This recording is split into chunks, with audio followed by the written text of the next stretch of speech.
Walk around any construction site, hospital, or factory, and you will pass them 100 times without a second thought.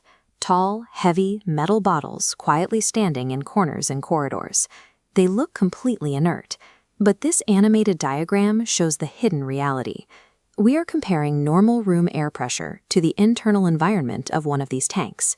To store a useful amount of gas, you have to squeeze it to thousands of pounds per square inch, or psi.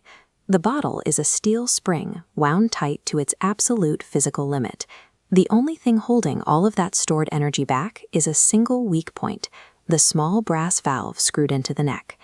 Newton's third law dictates that every action has an equal and opposite reaction. If that valve shears off, the bottle stops being a container.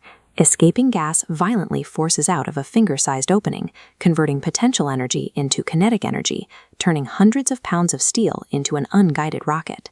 The safety of everyone in the building relies entirely on maintaining the delicate balance between immense internal pressure and a tiny, fragile piece of hardware. On November 5, 2008, a construction project was underway on an ordinary building site in Welwynd Garden City, just north of London. A critical project involved setting up a waterless fire suppression system for the building's electrical switch rooms.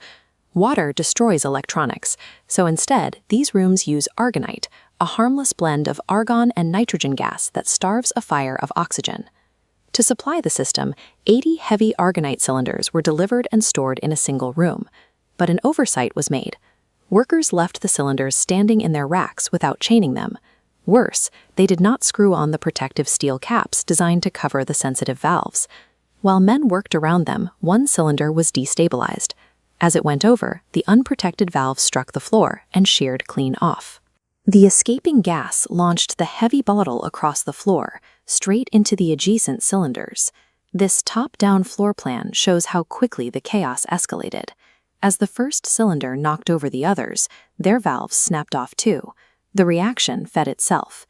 66 cylinders discharged, becoming massive steel projectiles careening off the room's surfaces at up to 170 miles per hour. A plumber named Adam Johnston was working in an entirely different part of the building, completely separate from the argonite delivery. Suddenly, one of the cylinders punched cleanly through the wall of his workspace and struck him. He died on the floor beside his colleague. The sheer density of clustered cylinders in that storeroom meant a single failure didn't stay localized. It instantly compromised the entire building. It is easy to look at a stockpile of 80 cylinders and recognize the danger. But a safety bulletin details a second, undocumented incident that proves scale is not the only threat. A painter was working in a room equipped with 6 carbon dioxide cylinders. He needed to clear the area, so he unhooked one. He tilted the 215-pound bottle back against his shoulder to walk it across the floor. In his hands, the valves simply snapped off. He tried to wrestle the venting cylinder to the ground. It tore out of his grip and began thrashing violently on the concrete.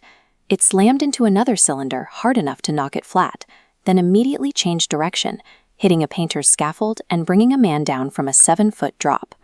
This floor plan reveals its erratic geometry. It reversed, hit a wall, turned 90 degrees left, and chased an electrician 40 feet. He dove away. The cylinder carried on, punched through 4 concrete blocks, and traveled another 60 feet into a truck well. This single bottle tore through a scaffold, chased a man across a room, and shattered concrete. But the detail that makes this incident genuinely terrifying is that the cylinder was holding only 900 psi. The standard capacity for these bottles is 2200. It did all of this running at less than half strength. The true horror of a sheared cylinder lies in its unpredictability. It is an unguided, heavy mass projectile that can bounce, turn sharp corners, and cross large distances faster than any human can react. Neither of these disasters involved combustible materials, sabotage, or explosives. The damage was caused entirely by raw physics finding a violent exit. The only thing required to prevent this is a simple piece of hardware. A steel cap or a rigid collar attached over the valve. Its only job is to ensure that, if the bottle falls, the cap absorbs the impact, leaving the valve intact. It costs almost nothing to manufacture and takes a matter of seconds to screw into place. Those few seconds of effort are the difference between a secure work environment and a fatal structural failure. Yet this danger is routinely ignored.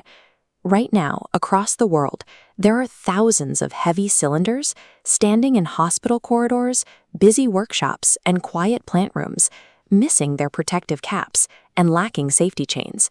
They're invisible, patient threats hiding in plain sight, massive amounts of stored energy, waiting for a single moment of complacency.